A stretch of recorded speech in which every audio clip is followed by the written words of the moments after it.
What is going on, guys and gals? Brooklyn-bound the Raid Scientist here with another Destiny 2 raid guide. Today, we're going to head into the Dreaming City and free it from Riven, the last known Ahamkara. Or will we? It's time to grant one last wish. In this video, I'm going to break down each encounter, strategies, and loadouts that will be most successful in trying to clear Destiny 2's most immersive raid experience to date. I'll drop timestamps in the description in case you want to skip to a particular encounter. When you enter the raid, you'll jump through the opening in the left after some dialogue and make your way through the caves until you reach a big room housing the first encounter. However, if you follow the path shown on screen, you will make your way to the Wishing Wall. The Wishing Wall has specific codes that can be entered rewarding different things and can allow you to teleport to different encounters if desired. A list of wishes and rewards are also linked in the description. At a minimum, if this is your first time in the raid, put in wish number 1 to get an extra key for an extra loot chance at the end.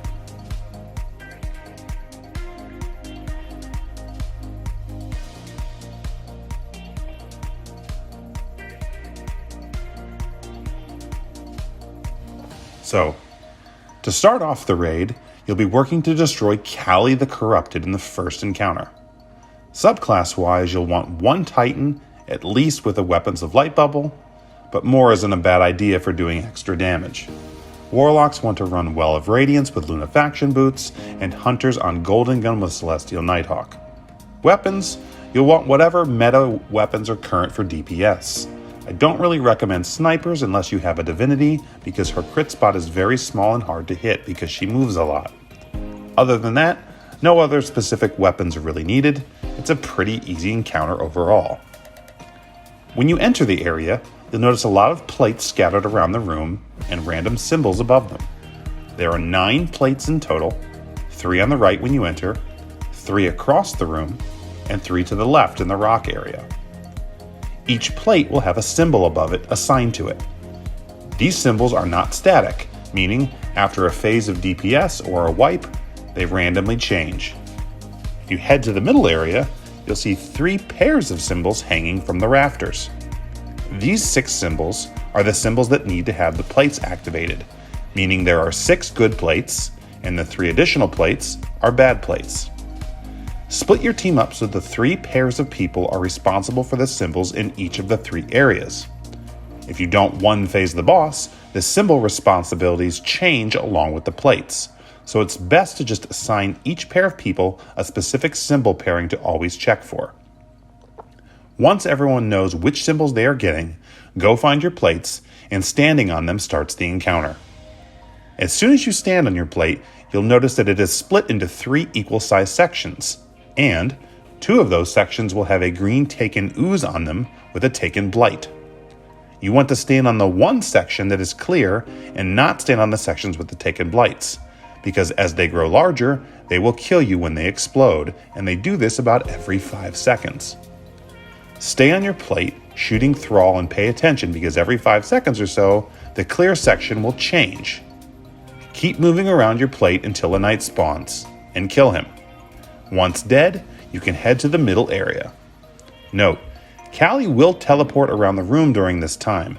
You can shoot her if you want. Eventually she'll just go away. About a minute or 2 of starting the encounter, Callie will teleport to the middle area and you begin DPS. Drop down in the pit and maximize your DPS using wells, bubbles, golden guns, and whatever you want. You'll get about 15 seconds or so to damage her. After this time, she'll raise her hands in the air and prepare her wipe mechanic. When she does this, the doors below her will randomly open. And if you've killed all 6 knights, you'll have 6 doors for everyone.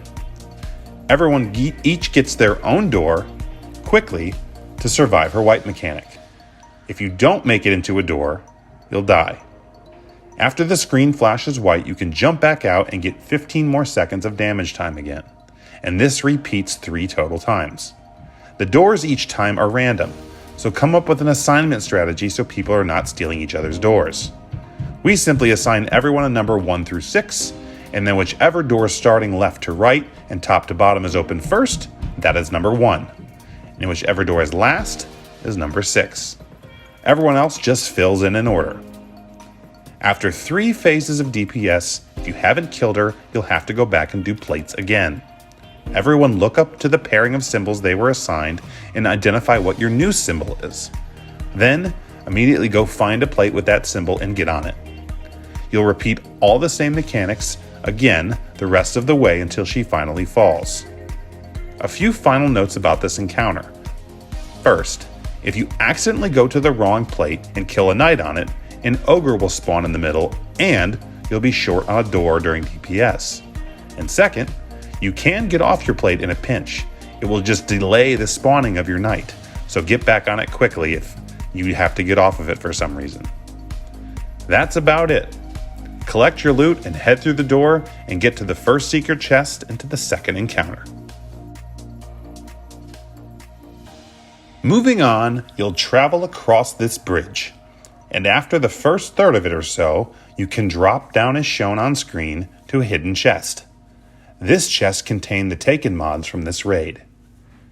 The chest is not powerful. Then, jump through the portal and continue on through the caves and across into the second encounter.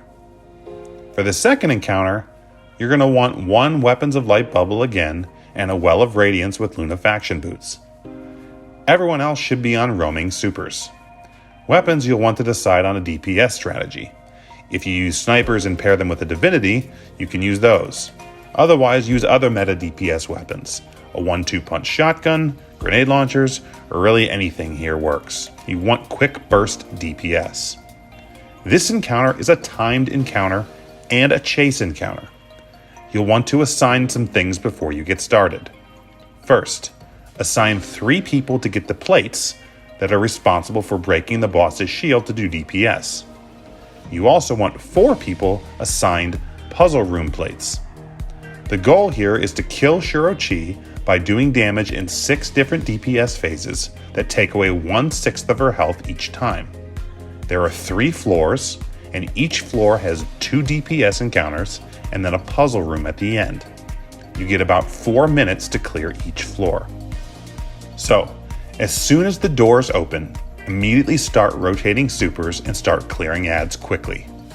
Focus on the knights when they spawn, as their fire attack can be deadly. Head up to the left towards where the boss will appear in a gazebo-looking area with 3 plates around it.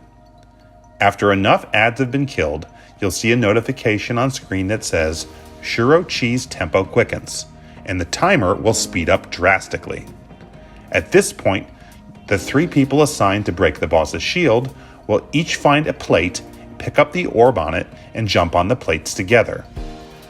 Once on the plate, use the seed that you picked up to shoot the player to your right to create a triangle of light around the boss and break her shield. Note that standing on these plates damages you, so be sure to jump on them together and then jump off immediately as her shield pops. Drop a bubble and well and DPS Shuro Chi as soon as her shield is down. You have to take 1/6 of her health away, otherwise you will wipe. Note, there is a captain that drops an orb here, and it's the most useless purpose in any raid encounter in Destiny. The original intent was to use this orb to stun the boss to keep her from wiping the raid, but just burst damaging the boss is very easy to do to get 1/6 of her health, so just ignore this orb that the captain drops. Once you've done 1/6 of her health, she'll go immune and disappear. At this point, you'll push forward further, rotating supers and clearing ads. Keep pushing forward until you arrive at another gazebo area with the boss and 3 more plates. And you'll repeat the exact same process by jumping on the plates and breaking her shield to damage her when her tempo quickens. If you've cleared the ads efficiently enough and have been quick to stun the boss when her tempo quickens, you should have about a minute or so left on your timer at this point. Now you need to enter the room on the right, which is the first puzzle room. You'll notice 9 plates in a square pattern on the floor and 3 pictures on the wall on the left, middle, and right of the room. You'll notice that these pictures have 4 pieces missing from them. The goal here is to complete the pictures by jumping on the plates that correspond to the missing pieces. The plates that correspond to the missing pieces change based on the picture that you are working on.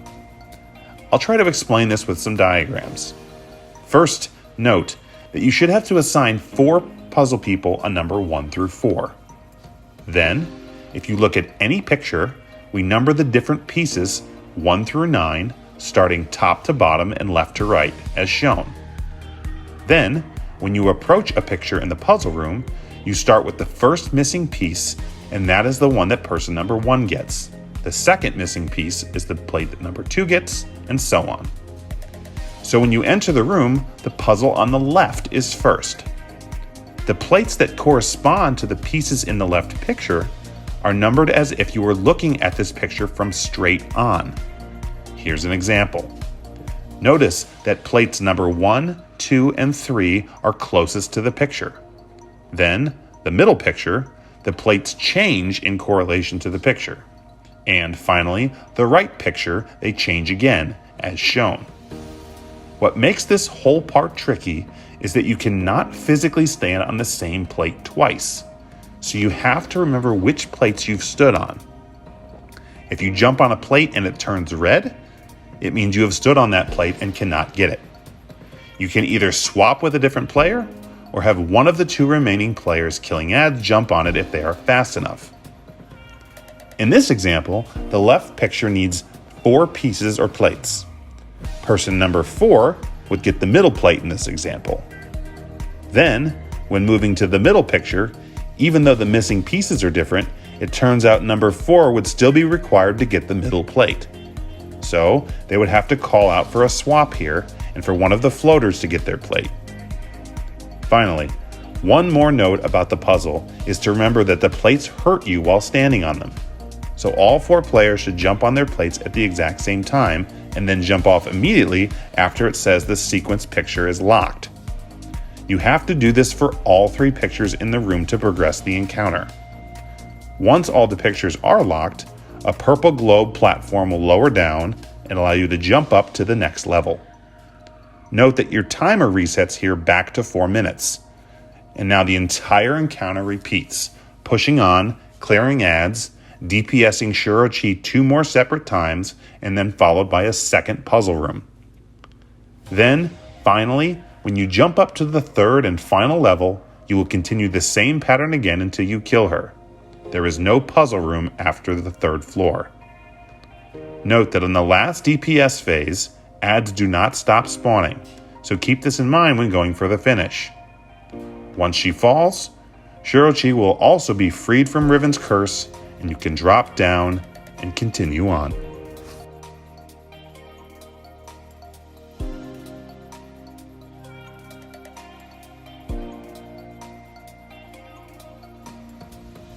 Before you reach the next boss, there is a second hidden chest in this next area.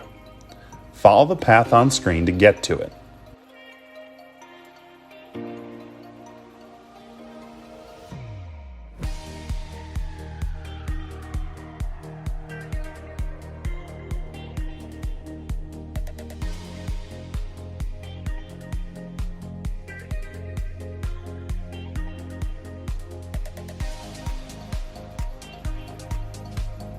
Once you've collected the chest, you'll head up and jump through the portal into the Ascendant Realm.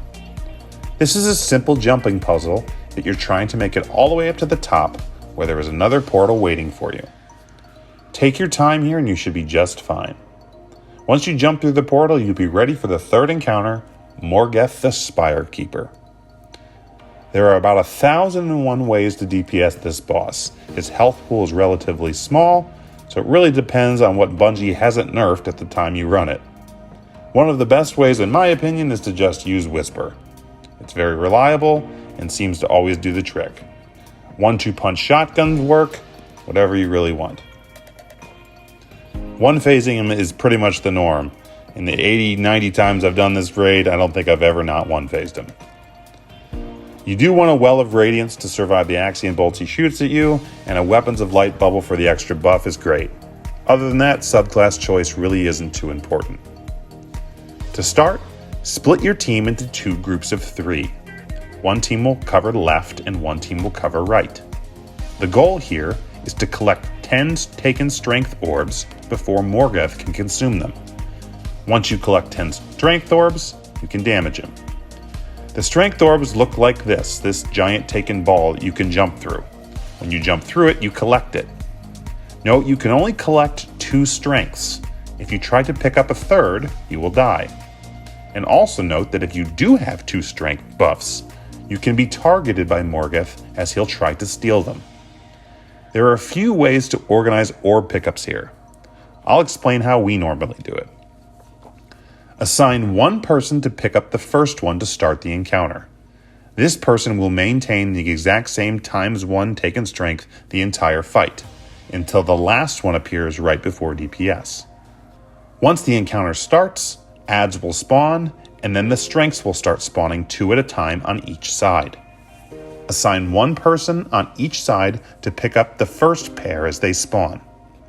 Note that if you have 2 taken strengths at any point during this fight, try to hang out closer to the middle of the arena, because remember that if you have 2 taken strengths, the boss can target you and freeze you, and you're going to need someone to come cleanse you in a very short amount of time.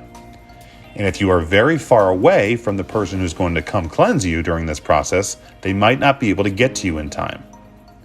So, after the first set of strength orbs have spawned and been collected, one person on the left will have 2 strength, and one person on the right will have 2 strength, and then the one person who grabbed the first orb will still have 1 strength. Now, Morgeth will choose one of the 2 people who have 2 taken strength to freeze.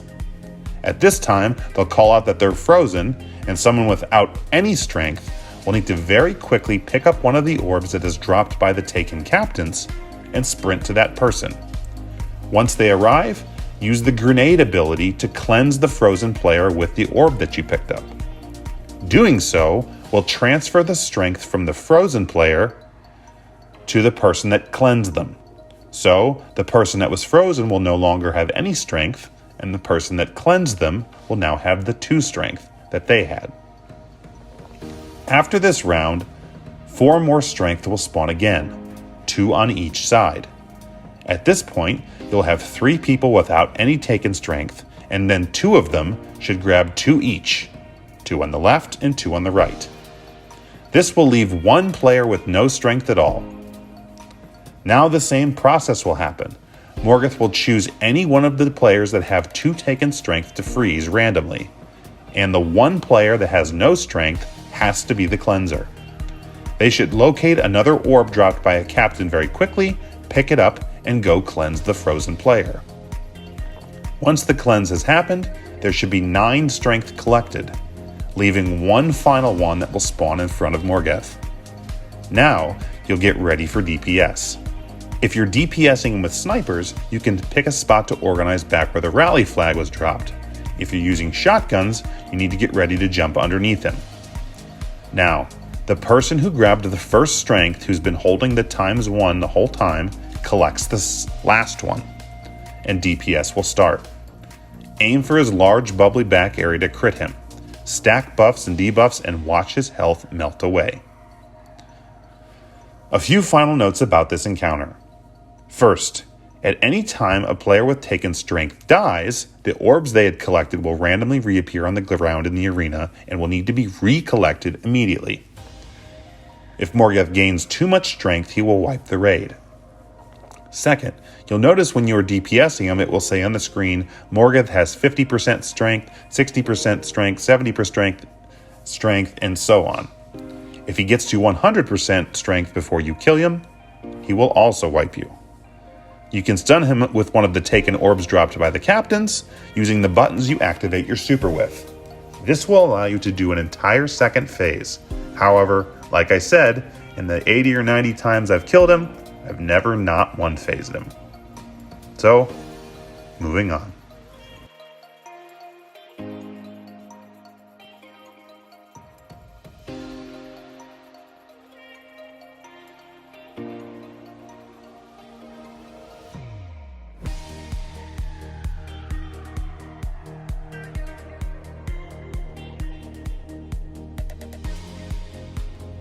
To the vault. Head up the lift into the vault area for the next encounter. Make a special note of the layout of this room. In the middle is the locking mechanism with 3 plates, and then there are 3 rooms. One that you entered with the staircases we usually just call stairs. The one to the left with the tree in the middle that looks like a forest we call tree. And the one with the giant rock we call rock. Note, there are hidden tunnels that connect all three rooms together, and these are very important for this encounter, as much of the fight, rooms will be closing off and opening, and you'll need to know the fastest route to escape from any one room if you're locked in. There is no boss in this encounter, but there are yellow bar sword knights that you'll need to kill, so it's best to have a good super and a weapon to take them out quickly. Golden Gun, Chaos Reach, Nova Bomb, Shoulder Charge are all good super options, as well as weapons like shotguns or Burst DPS Heavy. You want to assign 3 players as the code readers and the cleansers. Each of these 3 players will be responsible for one of the 3 plates in the adjacent room. The goal of the encounter is to cleanse the 3 plates with the proper buff, and you know which buff to use by reading the symbols on the locking mechanism in the middle. There are 3 rounds where you will cleanse all 3 plates, so you have to cleanse 9 plates to finish. Have the 3 plate readers hop on their respective plates to start the encounter. All of them should look at the locking mechanism, and they'll see 3 symbols in a row. Each player will see different symbols. Assign one person to call out first. They should call out the symbol they have in the middle of their sequence. Then, one of the 2 players that will have that exact same symbol somewhere in their sequence. Whichever player that is should call out if it's on their left or their right. If it's on their left, that means their plate needs to be cleansed with the Penumbra buff. And if it is on their right, their plate needs to be cleansed with the Antumbra buff. Once that player knows which buff their plate needs, they will then call out the symbol they have in the middle. Subsequently, one of the other 2 players will have it, and they'll also state whether it's on the left or their right, and that will dictate whether their plate needs Antumbra or Penumbra. You do this for all 3 players, so you know which buff all 3 plates require to be cleansed. Once you know what buffs are needed for each plate, it's time to go get them from the captains. 2 of the rooms will close off with a taken barrier wall, and 1 room will remain open. Whichever plate reading player's room remains open, their job will be to head to the back of that room and clear ads, along with everyone else who kind of should be helping. Those players need to stay in the middle. Once the captain spawns in the back, kill him.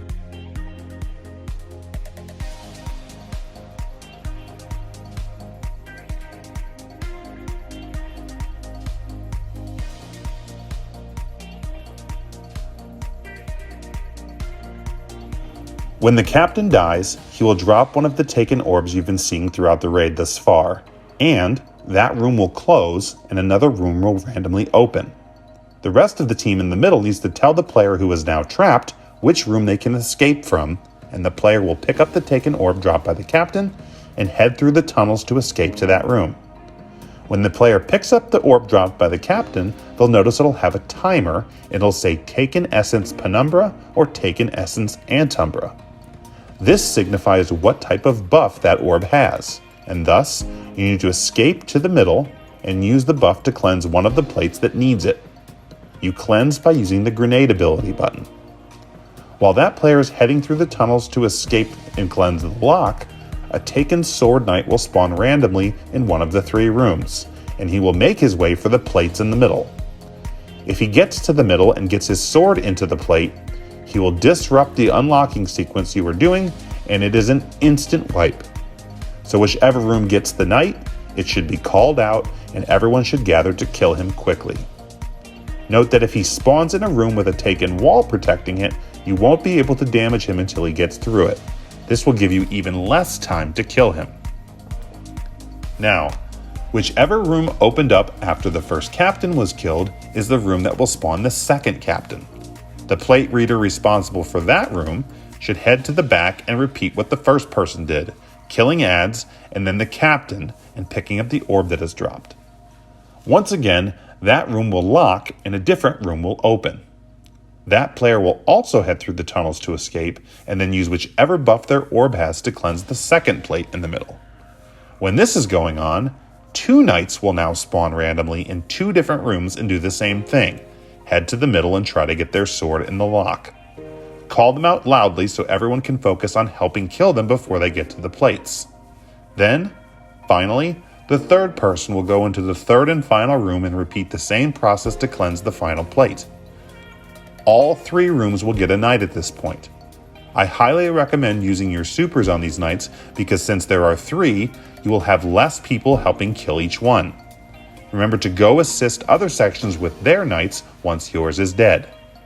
Once all 3 knights are killed and the 3rd plate is cleansed, the whole process repeats again for 2 more full times. The plate readers will get back on their plates and start reading again, while everyone else keeps the ads off them. Once you've cleansed all 3 plates 3 times, you have unlocked the vault and can finally move on to the final boss, but not the final encounter. Remember, if you are not responsible for picking up the captain orbs and killing the captains, I recommend staying out of the 3 rooms unless you are critically low on ammo, because if you do and one of the captains dies, you could get locked in that room and have to run all the way around through the taken tunnels to get out. That's it. It's pretty simple, but very doable. Let's move on to Riven of 1,000 Voices. Riven of 1,000 Voices is waiting for you, and this final boss contains a plethora of different mechanics and ever-changing roles that makes it for one of the best boss fights we've ever had in Destiny. Or you could just drop down with grenade launchers and golden guns or swords and burst her to death in like 5 seconds. So, I'm going to go ahead and explain the fight the way it was intended to be done. And it's a beast of an explanation, so bear with me. First, note that this fight will be split up. 3 people will take the tree side, 3 people will take the crystal side. This is notated by the 3 plates on each side of the main room where you start with the rally flag. Also note that the room you start in is actually the 3rd and top floor of the encounter, because when it starts, you will drop down and then work your way back up slowly. As with every other boss thus far, feel free to use whatever meta DPS weapons are current for the time. Whisper is always good, grenade launchers, rockets, whatever you think is best. You'll also want some decent ranged primaries like a scout or a pulse rifle, and maybe even something with Dragonfly, as you'll be killing lots of replicating taken scions. There really isn't any place in this fight for fusions or shotguns, so try to avoid them. Subclass wise, as always you want Wells, Titan Bubbles, and Golden Guns with Celestial Nighthawk. You want to pre-assign a few roles here as well. First, you need a few people to be in charge of shooting Riven's eyes during DPS phase. You have to shoot her eyes after each damage session to avoid her wiping the raid. The eye chart as shown are how to notate the eye numbers. However, you can number them however you want. On the lower levels, you have to shoot 2 eyes to stun her. And on the top floor of the encounter, you have to shoot 6. So, we typically assign 1 person on the crystal side to get eyes, 1 person on the tree side to get eyes, and then 1 additional person to get 2 eyes up at the top when you have to shoot 6. I highly recommend anyone shooting eyes to either use a scout or good ranged hand cannon or pulse, as the eyes are clumped together and you'll want something very stable and accurate. Next, you'll want to assign 2 people on each side to do the cleansing process, which activates the lifts to move up to the next floor. I'll cover that in a minute, but it's best to pre-assign who's doing this so you know each other's voices and can know the strategy for callouts. Okay, so now that we finally have the preparation out of the way, let's get into how this actually is going to work. When everyone stands on their plates, they will open and you will drop down a long way. At the bottom, you will see a stairwell into a room on each respective side. Go up these stairs to the right and you'll enter a chamber, and it's going to lock behind you. The first thing you want to do when you enter the rooms is to take care of the hobgoblins that spawn up on the far left and far right ledges. Note that they will respawn a second time at some point as well. Now, Each team on each side will have a slightly different scenario. When you enter the room, you'll either have Riven show up immediately, or she won't, meaning she's on the other team's side. Whichever team gets Riven immediately has the job to stun or flinch her and identify which of the eyes needs to be shot. In addition, Riven will choose which of the two ways you will need to stun her, and these options are either tentacles or fire. If she shows up with Medusa-looking tentacles floating around her, you obviously have tentacles. And if she's breathing out white fire from her mouth every few seconds, this means you have fire. Each of these two flinching scenarios works a little differently. For tentacles, you'll need to assign one person to walk under one of the left or right tentacles for a second to bait it. It'll twitch, and then she'll slam it into the ground, killing anyone under or near it, so make sure you jump back. After it slams down, you'll have about a 2-second period to shoot it to stun her. Make sure you either use heavy, or even better, a golden gun or something like that to get an immediate stun. If you don't get it, you'll need to rebait it again very quickly. Otherwise, she will disappear and you won't get the call out. The other way to stun her during the fire breathing sequence is to shoot her mouth after she spits the fire, when it's glowing orange. You'll have a few opportunities to do this, but make sure, again, use a heavy or a golden gun to flinch her, as the window her mouth is orange is very short. Either way you flinch her, once it's done, her head will tilt back and two of her eyes will glow white. This is the eye call out that needs to be made to the team on the other side, because they'll need to shoot those exact same two eyes to avoid Riven from wiping the raid. I'll continue my explanation here from the perspective of the team that got Riven first to flinch her. Note that the order of events is slightly different for the other team, and I'll explain those in a minute. So, once you've flinched Riven, she'll disappear to the other side. More hobgoblins will spawn again, and a captain will spawn up on the stage. Take down the captain quickly and he will drop an orb. This is the start of the cleansing and lift activation process. Once the person with the orb looks back towards the back of the room, they'll see a symbol repeated 5 times on a pillar. Call out this symbol while the other person on the cleanse team jumps up into the little window. The goal here is for the person in the window to lead the person who picked up the orb to the same symbol and have them cleanse that spot using their grenade ability. Here are the callouts we use for the different areas. As usual, there are about 1,001 callouts for this portion. The important piece is that you both clearly know which symbol is the one that is needed, so you don't cleanse the wrong one. Also note that the other side team will likely be doing this exact same thing at the exact same time, so be prepared to talk over each other. Once you've cleansed the right spot, a lift will activate way in the back of the room to take you up to the second floor.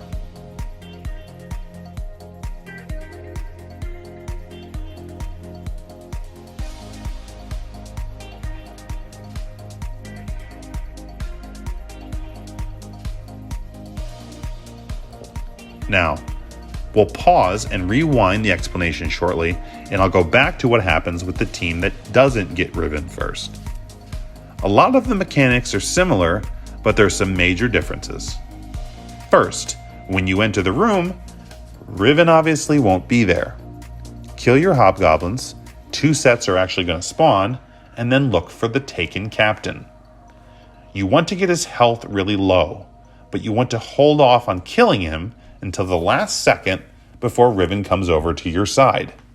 That's because the orb he drops only lasts for about 45 seconds or so on the ground, and if you kill him early, it'll disappear before you're ready to pick it up, and you'll have to kill him again. So basically wait until the other team that's flinching Riven calls out the 2 eyes that need to be shot, and then kill him. Once you get the call out, drop your bubble and wells and set up for DPS. As soon as Riven shows up, you'll want to shoot the taken blight in her mouth, and you'll get about 10 to 12 seconds to do this. Then, she'll close her mouth and her eyes will glow bright white. And this is the point when the person assigned to be shooting eyes has to shoot the 2 eyes that the other team called out for you. If you shoot the wrong one, it's a wipe. If you shoot the 2 eyes too far apart in time, it's a wipe. Keep this in mind when doing damage to her so you don't actually hit an eye. Once you've damaged her and then shot her eyes to avoid her killing everyone, you'll perform the exact same cleansing procedure I already explained. One person grabs the orb, and the other person jumps in the window and guides them to the correct spot. One final note about either scenario you might have is time. This encounter doesn't wait for you to get around to doing your jobs in each room, meaning Riven will leave and go to the other side and move up to the next floor whether you've stunned her or not, and whether you've activated your lifts or not. So you have to do everything quickly. You have time to clear some ads and strategize, but ultimately you have to be fast, otherwise you'll get behind and miss a step and wipe. Riven waits for no one. Now, both teams will raise up the lifts to the next floor. As soon as you're entering your new room, which will look identical, kill your hobgoblins and then get to work. The mechanics on the second floor are exactly the same as the first floor. However, the responsibilities will have flip-flopped. Whichever team had Riven first on the bottom floor will now do DPS to her and shoot her eyes on this floor. And whichever team did DPS and shot eyes on the bottom floor will now be responsible for flinching her and calling out the eyes. So this is why you need someone capable of shooting eyes on each side. Once you've finished your mechanics on this floor, you'll go up a second lift. This time, in front of Riven where she shows up, and you'll arrive on the top floor where you started. Now, all 6 players will be together again.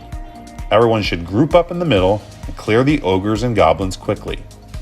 Riven will show up 4 more times on this floor. The first 3 times, she'll need to be flinched using the tentacles or fire breathing mechanic I explained. And the 4th time, it'll be DPS time. So, work through each of the 3 flinch procedures as you did below. Be sure to clear the ogres and minor enemies quickly. Have a procedure for assigning the 3 people who are going to shoot eyes this time, because now that all 6 are together, you'll have 6 of her eyes to shoot after the DPS phase. So, each time you flinch her, she'll provide you 2 of the eyes. So after 3 flinches, you'll have all 6 eyes that need to be called out. We typically have one person write them all down and then assign the eyes so each person shooting has eyes that are near each other. However, some teams just prefer to assign each pair of eyes after each of the flinches to a different person. The point at which you have to shoot all 6 eyes is usually the make or break portion of the encounter. So as I said, after you've flinched her 3 times and have all 6 eye callouts, she'll show up a 4th time and you can DPS her. Note when this happens, 2 ogres will spawn to her left and right, so I recommend putting up a barricade and standing behind it so they can't shoot you during DPS phase. However, you can also assign one person just worry about killing them while the other 5 damage Riven. They can flinch you while trying to shoot her in the mouth, so you do need to account for them for sure.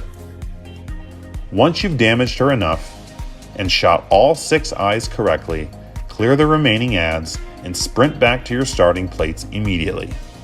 Because once all the ads die, anyone not standing on a plate will get Creeping Darkness debuff that stacks very quickly and will kill you when it reaches 10. Standing on a plate keeps this debuff off of you. Now, the plates will open again, and just like the start, you'll drop all the way back down to the bottom again. However, this time it's a little different. This time, Riven's body will be covered with green pimples that you need to shoot, and destroying each one does a lot of damage to her. Beware of the Axion bolts that come out of them, but do your best to shoot as many pimples as possible. As soon as you arrive back on the ground, head back into your rooms and repeat it all over again. Keep damaging Riven until her health gets down to about the 10% mark. You can see a little differentiation spot on her health bar to see where you're trying to get to. Once you get her down this far, she will teleport everyone into the Ascendant Realm. The goal here is to jump up to the top and jump through the taken orb.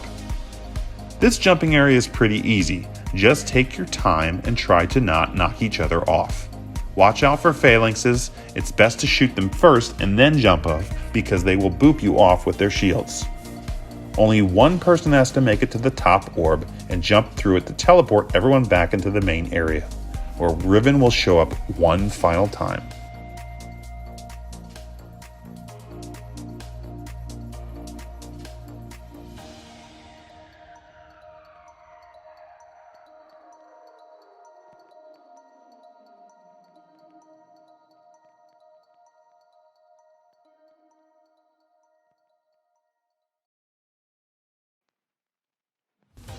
All of her eyes will be gone, so this is her final stand.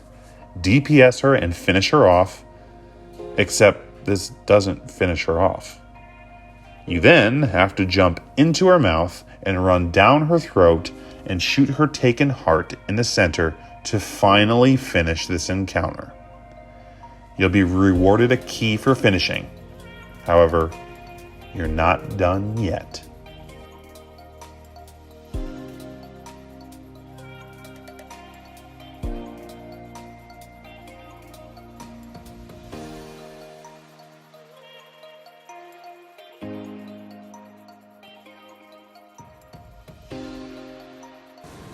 Now that you've destroyed Riven, you have to take her heart to be cleansed once and for all.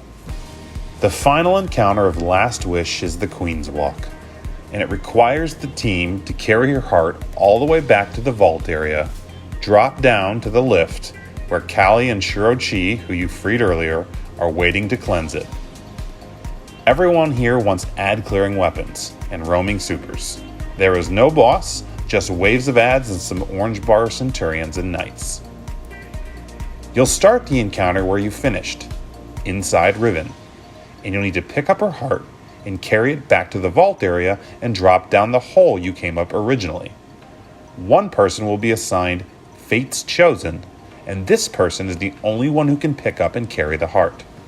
So, you'll one at a time carry the heart a short distance, and each person will randomly be assigned Fate's Chosen as you go. Everyone else not carrying the heart needs to escort the heart carrier, because the heart carrier cannot shoot or perform any abilities. In addition, the heart itself has an aura that puts off and keeps everyone alive. If you get too far away from the heart carrier at any point, you'll get a creeping darkness debuff that will kill you if you allow it to reach 10 stacks. So, you all have to move together as a group. The aura around the heart is very large at first, and it gets smaller as the timer of the person carrying the heart gets lower. The timer starts at 15 seconds, so the person carrying the heart will only have 15 seconds to hold it. Once their timer reaches 0, they'll get teleported into a different area, which, fun fact, is actually inside the heart. When this happens, another player will be assigned to pick up the heart and continue carrying it. This will continue as one at a time each person is teleported inside the heart and the number of people outside gets less and less. However, the timer of the person carrying the heart can be extended an extra 15 seconds. To do this, the guardians inside the heart have to collect all the taken strength orbs. Remember these from the Morgeth fight? That are inside. The number of strength orbs inside are equal to the number of guardians inside the heart. So, at the beginning, after the first person gets teleported inside, there is only one strength orb. Then, 2 strength orbs when the second person comes in, and so on. Keep in mind, you want to maximize the time the person carrying the heart has it in their hands so they can make it further. To do this, the guardians inside the heart want to wait to collect all the taken strength orbs until the timer of the heart carrier is around 3 or 4 seconds. I recommend assigning one person to always pick up the last one, so everyone else can just grab theirs immediately. Keep repeating this process until the last person makes it all the way into the vault area, around the hidden tunnels, and drop down the hole and walk up the stairs to the final dunk. Once that happens, everyone will be teleported out of the heart and into the final room where Shuro Chi and Callie will cleanse Riven's heart and end the curse. Or so you thought. Turns out, this actually triggers Riven to unleash a Taken's curse onto the entire Dreaming City. So, there's that. Anyway, a final few notes about the Queenswalk encounter. When the timer of the heart carrier reaches 0, it teleports the carrier inside the heart. But it will also teleport any other player that is too close as well. So, I recommend having the heart carrier stop moving at about 2 or 3 seconds so that escorting players can cleanse their creeping darkness and then back away so they don't get sucked in too. Finally, when inside the heart, remember that you can actually carry 2 Taken strength. So if you grabbed your orb and another player is struggling to find the last one and the heart carrier's timer is getting low, you can grab it for them to avoid losing out on extending the timer. When you finally finish, a room full of chests will be available to you. You can open as many chests as you have keys for. The final chest is the only chest that can reward 1,000 voices, the raid exotic for Last Wish. As you've by now learned, this raid is very lengthy, has a lot of encounters, and a lot of different roles you need to play. Take notes, practice, and you should have no problems mastering each encounter. I wish you the best of luck in getting this done, Guardians. Until next time.